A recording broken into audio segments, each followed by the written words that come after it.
So now the bed is in the open position. There's cabinet on the other side, and the shelving in the middle as well. Then if we go on an adventure underneath the bed,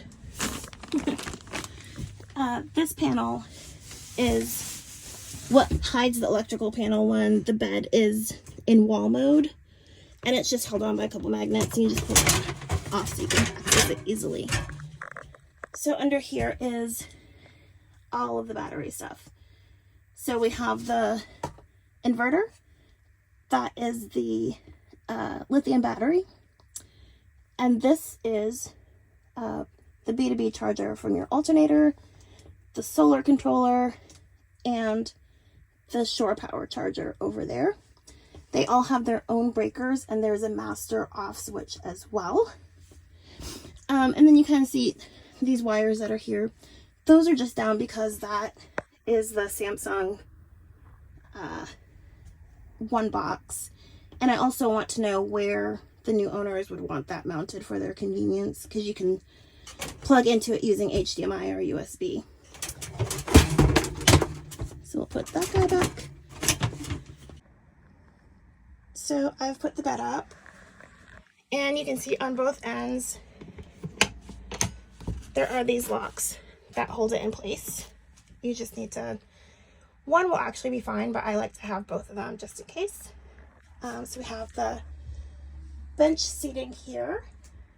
The water tanks are under this bench. So let's see, there they are. That is the sealed propane box, so you still have a good amount of storage in between. And then this is additional storage. This is really large. It's 24 by 27, I believe. And that's just hidden with this back pillow as well. This is the mount, the Lagoon mount for the table. Super easy to use. This outlet here is run off of shore power. This outlet here is run off of the inverter, as well as the outlet at the front. I like to have one for shore power. If you have heavy draw items when you're plugged in, then you can use those without bothering your inverter and battery. And this is the overhead cabinets. And then here we have a 10-speed max air fan. Super easy. Either you want to get cool or you want to have air circulate throughout. You can have, it switches directions to do both. And it works best if you have some other venting for the air to come through. So for that, you can open the skylight for more airflow, and it has a book screen and a blackout curtain. Or you can use the vent only fan that's at the front here, and that just vents out. So the two of them on together have a really great airflow. And this is 3 speeds. You also can use the side window that opens up all the way, has a screen. Yeah, so lots of ways to get fresh air in without having your front windows down. Here's the kitchen overhead storage. And there's an extra shelf here that's open, and then the headliner shelf as well. This drawer has the induction cooktop, which you can just use up here, and the outlet for it is just here, and that has 2 USB charging ports as well.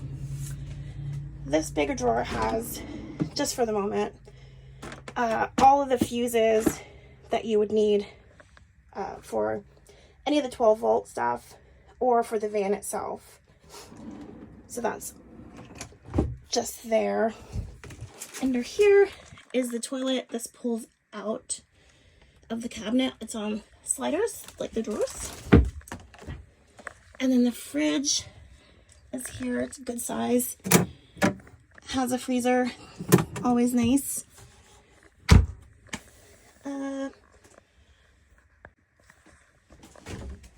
So there's this additional storage bin that can hold a bunch of stuff. There's no lid on it, it's just open for if you want to put shoes or laundry or whatever in here. So on this as well, you can see there's a lighting zone here of the bench. Lighting zone throughout the whole van, so the lights dim. This is the kitchen faucet pump, and that is the solenoid pump for the propane tank. Victron Energy battery monitor also runs. It can also be used with an app on your phone. And then this is the inverter remote switch and the remote for the TV, which this is a new Samsung frame TV. So works great. And if you want to use it in art mode, you can do that as well. And that just looks just nice little artwork for you. Or it just turns completely off.